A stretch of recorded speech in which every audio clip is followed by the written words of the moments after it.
السلام عليكم ورحمة الله وبركاته. كيف حالكم؟ إن شاء الله تكونوا بأحسن صحة وبأحسن حال. ورجعت لكم فيديو جديد ووصفة جديدة وهي وصفة الكريلا. الوصفة التي أقدمها لكم هي وصفة مع اللحم المفروم. نشوف الفيديو للنهاية ونتبع الطريقة والمقادير. بسم الله نبدأ. طبعا كما موضح لكم هذا نوع من أنواع الخيار المر، هذا ما ينضفش على السلطة، هذا له طريقة خاصة في تنظيفه وطبخه. طبعا له عدة طرق، بس هذه الطريقة التي لتنظيفه حتى إن المرارة التي فيه يعني تكون خفيفة تخف، يعني الواحد يقدر يأكل، خصوصا إذا كان معك في البيت أطفال وحابة إن أنت يستفيدوا من الفوائد اللي في الخيار المر. طبعا له فوائد كثيرة، أهمها السكر.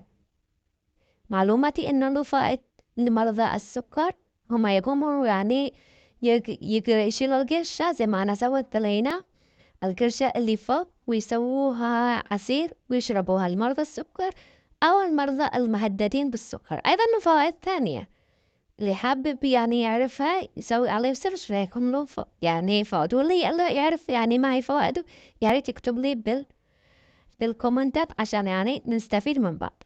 بس كما هو موضح أمامكم، أنا شلت القشرة اللي فوق وقطعته بهذه الطريقة ونظفته من الداخل بهذه الطريقة. البعض يسوي مثل الكوسة المحشية، يحشيه بالرز أو باللحم، والبعض يأكل يعني من دون يعني أي إضافات، بس ينظف ويطبخ ويضيف له بس إلى البهارات ويأكل. أنا أنا هكذا نظفت. هذه هي الخطوة الأولى في تنظيف الكريلا. الطريقة اللي أنا معتمدها أو هذه طريقتي، بس تابعيني للنهاية، ما تخرجي من الفيديو قبل ما توصلي للنهاية حتى تعرفي تتعلمي طريقة. بس أنا نظفته بهذه الطريقة، وبعدين أنا جيت من هنا أنا قطعته إلى قطع صغيرة كما هو موضح أمامكم. قطعنا كل الكمية. بعد ما نقطع أنا أضفت ملح عليه، ما أضيفش في الماء داك. البعض يسوي في ماء وملح، بس هذه الطريقة طريقتي. أنا كل الكمية التي قطعتها أضفت حوالي ملعقة ونصف من الملح حسب الوقت اللي معك. لازم أن تضيفي الملح ونخليه فترة حسب الوقت اللي معك وقت طويل خليه مدة نصف ساعة، معك وقت قليل خليه من 10 إلى 15 دقيقة ضروري. ليش؟ ليش نخلي؟ بس نقول يعني حسب معلوماتي إن الملح ينزل المرارة اللي كم يعني نسبة من المرارة اللي في الكاريلا. هنا بعد ما تركناه يعني 15 دقيقة أنا نيجي نغسله بالماء.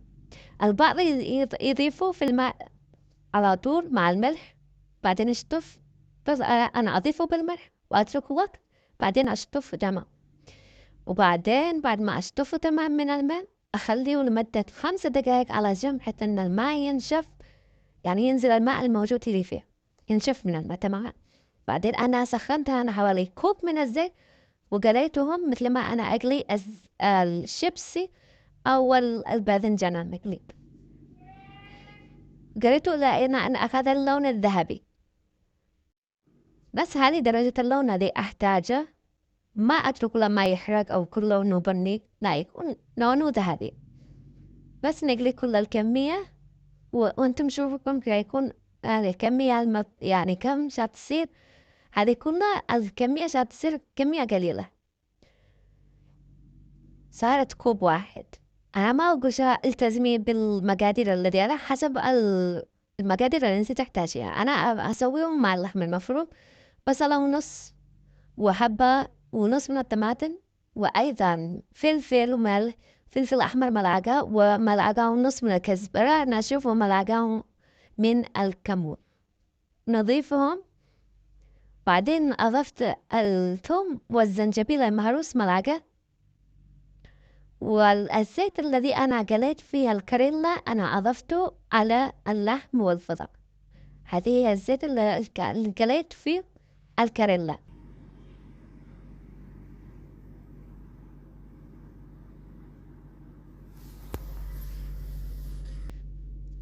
بعدين نضيف أي أنواع من الريحان. عندك أوراق الكري، ضيف أوراق الكري، وخلي النار تحت الوعاء واطية، يعني أقل من المتوسط، وكل مدة 10 دقايق يغلو. هذه بعد 10 دقايق بعدين اخلطيهم كلهم مع بعض، لأن اللحمة تكون يعني متكتلة. فكيها، حاولي إنك تفكيها وتمزجيها مع الكل بهذه الطريقة مع موضح أمامكم، وتكون النار على ما هي واطية، وتغطيه تركيها. بس ما زي أنا ما أضفت ولا عين، بس أنا نسيتها. أنا في أول نسيت الكركم، تقدري تضيفهم من البداية مع البهارات، بس أنا نسيتهم أضفت ملعقة من الكركم. إذا عندهم تحبوا الأكل يكون سبايسي، تقدروا تضيفوا مثلا فلفل أخضر مقطع أو مسحوق. بعدين ما خلطنا بعد ما خلطناهم أنا خليتهم 5 دقايق يغلوا. بعدين أنا أضفت الكريلا اللي أنا قمت بقليه، وغطيت الوعاء، يعني خلطتهم مع بعض. بعدين غطيت الوعاء وتركتهم لمدة من 20 إلى 30 دقيقة. هم ما يحرق لأنه تنطبخ مع البخار، والنار تحت القدر واطي أقل من المتوسط. بس أيضا مع المراقبة كل شوية إن أنت تحركيها حتى إني ما تنحرق عليك. بس هذه هي النتيجة. في الأخير أنا زينتها بالكزبرة المفرومة. بس أتمنى إن أنت تجربي الوصفة وتقولي لي رأيك في الكومنتات. يا ريت اللي مش مشترك في القناة يشرفنا ويكبر عائلتنا وينورنا في القناة، ويفعل زر الجرس ويضغط على علامة الكل حتى يصلك كل جديد.